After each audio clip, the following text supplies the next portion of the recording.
All right, so recently K-Swiss and new wave entrepreneur Gary Vee collaborated for their third sneaker known as the 003. And the message behind the sneaker is very, very strong. In this video, I wanted to review the Clouds and Dirt 003. And also I wanted to share my Clouds and Dirt sneaker story with you guys on my journey of a sneaker hobby turned into a business.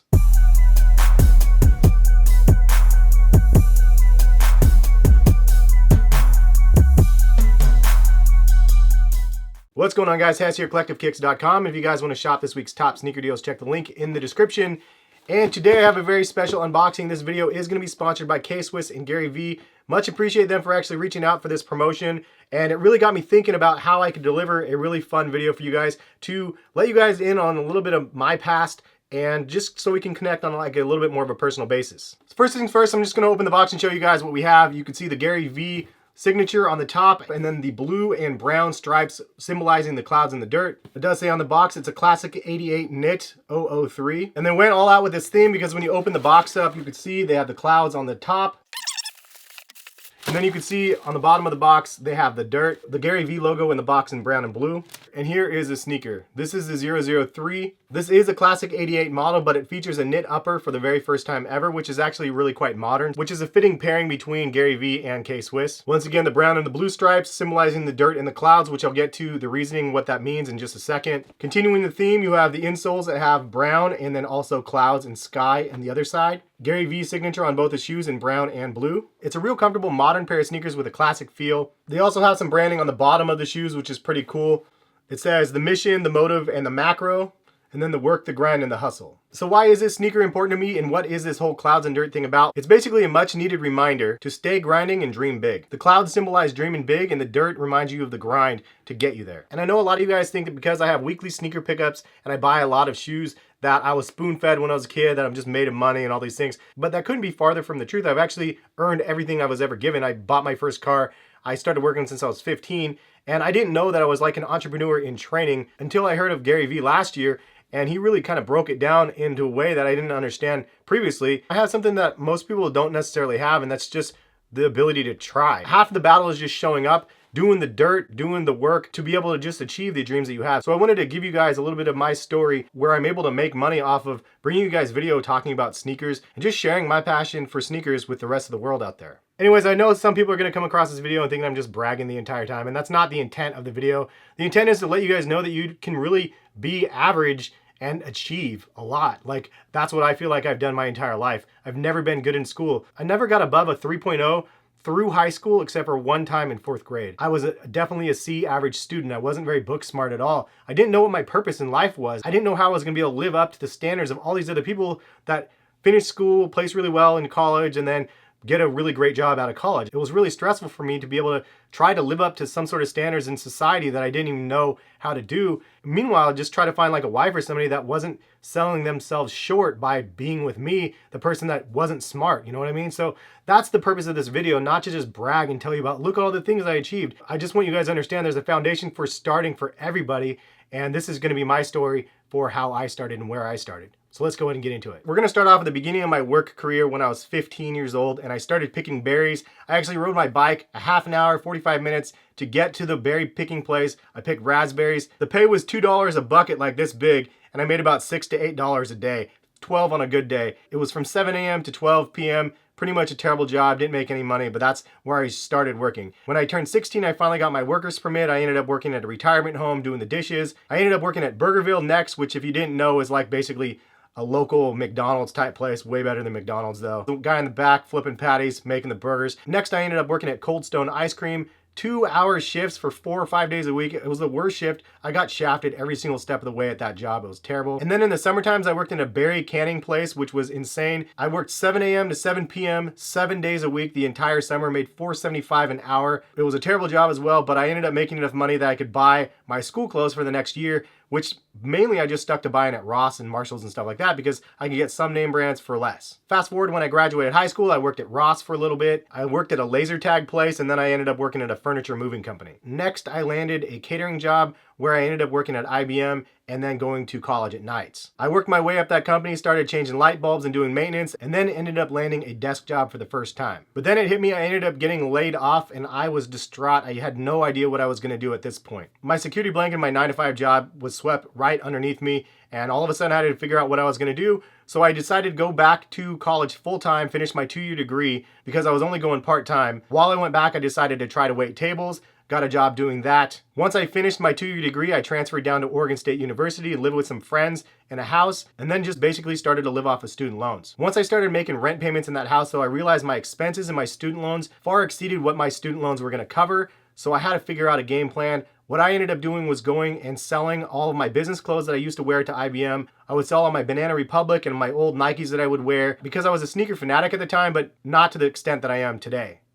Anyways, I started selling my stuff on eBay. Then I realized that people were actually paying more money for the stuff that I bought from Banana Republic and Nike than I ended up paying for myself. And because of that, I started thinking like, I have to figure out a way to make money off of this. So I would hit up every Marshalls and Ross in a 50-mile radius, buy all the sneakers that I knew would sell online. But basically I would turn a $1,000 credit card bill into $2,000 profit. And then I was able to make ends and live a little bit more comfortably. At that time, my cloud was just to be able to pay rent. The dirt was actually just me going out there grinding and finding all the products day in and day out, spending my weekends trying to find products any days off I had so I could actually have an inventory to be able to sell. Meanwhile, I actually wanted to learn how to DJ. I came to this new college town and there was a lack of DJs in that town, so there was an opportunity there for me to be able to actually start trying to get some gigs in that town. I had friends that DJ'd and I did the unthinkable. I actually cashed out my 401k when I was working to buy turntables. Definitely not something people would recommend. I cashed it out for higher education. I bought turntables with it and a laptop. Looking back, it was a very risky move to do that, but it sparked another revenue stream. So I started to practice day and night,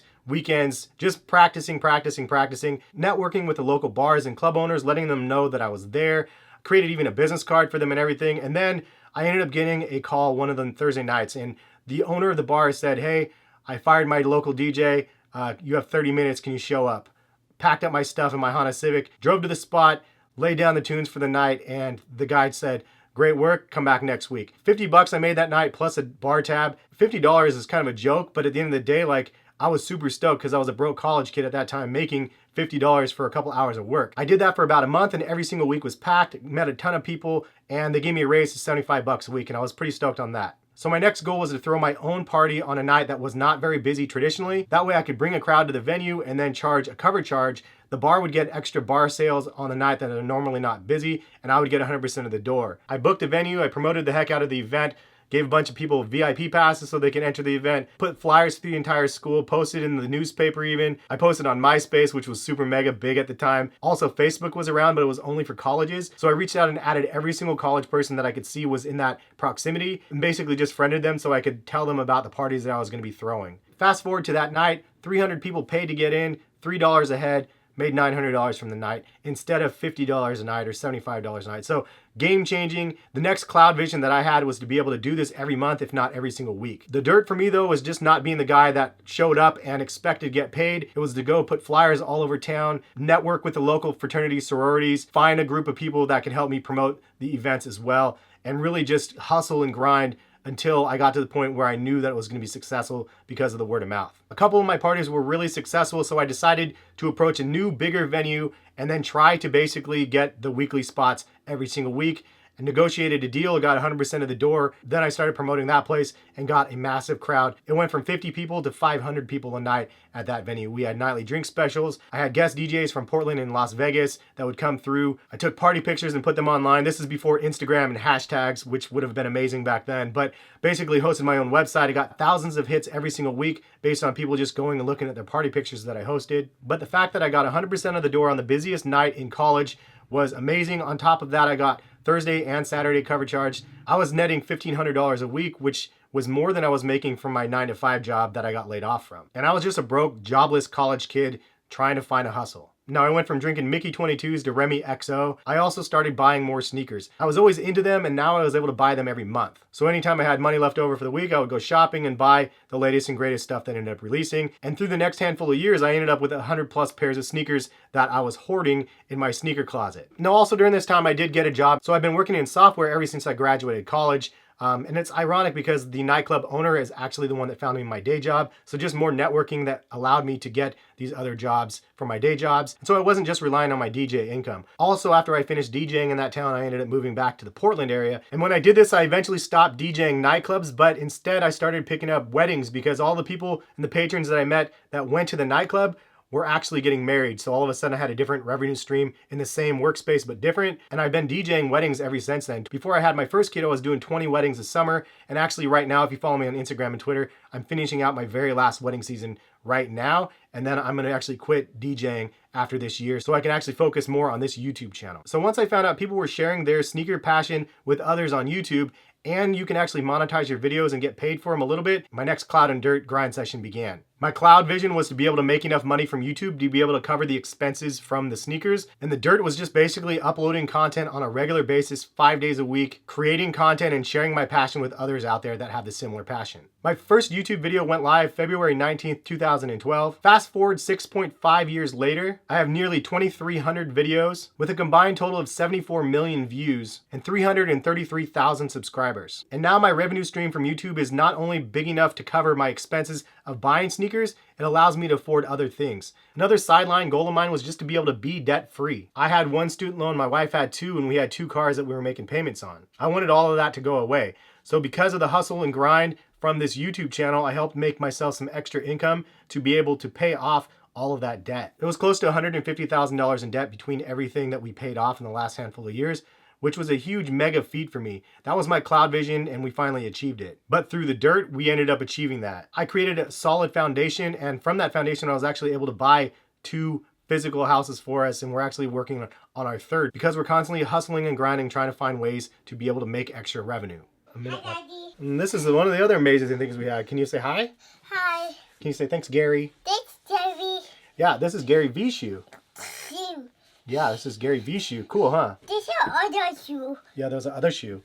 Do you like these shoes? Yeah. They're cool, huh? Do you like dirt, Harrison? Uh-huh. This symbolizes clouds. I like garbage trucks. You like garbage trucks? This symbolizes the dirt, the brown. See, look, there's dirt on the shoe. Zoomies. Excuse you. Do you see the dirt? Zoomie. Harrison's been a little bit sick. Yeah. You want to say bye-bye? Bye. See you soon. Can you blow him a kiss? All right, thanks for stopping by. Thanks. Thanks for stopping by and making the video fun. Bye. Big shout out to the kid, though, for stopping by and blessing us with a presence in this video. If you guys like that, hit the thumbs up. I always appreciate the little dude from stopping in and saying what's up in my studio space. So basically, in summary, I've just always been the person that's tried things. Never been the best at anything. Jack of all trades, master of none. But I always put forth my best effort, and it's really proof that you don't have to be the smartest person in the room to be the richest. You have to grind and you have to do the dirt to be able to achieve the things that you want. I'm just hoping by sharing this sneaker story with you guys, it can spark some of you guys out there that are just sitting there watching the video to just try. Circling back to Gary Vee, he's one of those polarizing individuals that gives you a much needed break outside of your own bubble and day-to-day activities and allow you to open your mind and be the best you that you can be. I've known for most of my life that I've had more intrinsic motivation than most people seem to. And Gary Vee helps me understand how and why people like us can be successful by verbalizing my lifelong thoughts. Basically, if you don't watch Gary Vee's vlogs or his channel, you guys need to start doing it. It's absolutely worth doing it. It's something I'm really happy I found last year. Anyways, that is why this shoe means so much to me. Sometimes you need a reminder like this on why you do what you do and why you have to dream big and why you have to work hard to achieve the dreams that you want. The clouds and dirt, it's a pretty simple philosophy, and this is something that means a lot to me because it basically has been my journey through my entire life. Anyways, that's the video. Big shout out to Gary Vee and K-Swiss for sponsoring this video again. And if you guys actually want to buy these, they're $100. Check the link in the description. Anyways, hopefully you guys like this video. If you did, hit the thumbs up button. It's a little bit different for me to be able to share this much with you guys, but ultimately I appreciate you guys for being out there because without you guys, my goals wouldn't have been able to be achieved. Like, that's real talk. And it gives me more drive to achieve my next cloud goal, which would be eventually quitting my day job and just doing this full time. But who knows if that's going to happen anytime soon. I just appreciate you guys for being out there and just supporting myself through my YouTube career and my YouTube. But thank you guys for stopping by and watching. If you guys are not subscribed to my channel, you guys want to, you guys know the drill. Subscribe button, notification bell. And this time, if you guys want to click any of the other videos on the screen, feel free to do so. And thank you so much for stopping by and watching. More videos soon. Peace, guys.